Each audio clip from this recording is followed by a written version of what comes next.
حدثنا سليمان بن حرب قال حدثنا شعبة عن الأشعث بن سليم عن أبيه عن مسروق عن عائشة قالت: كان النبي صلى الله عليه وسلم يحب التيمن ما استطاع في شأنه كله، في طهوره وترجله وتنعله.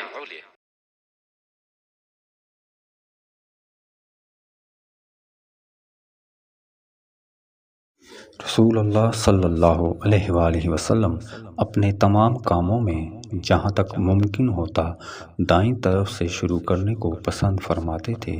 तहारत के वक्त भी कंघा करने और जूता पहनने में भी। सही बुखारी हदीस नंबर 426।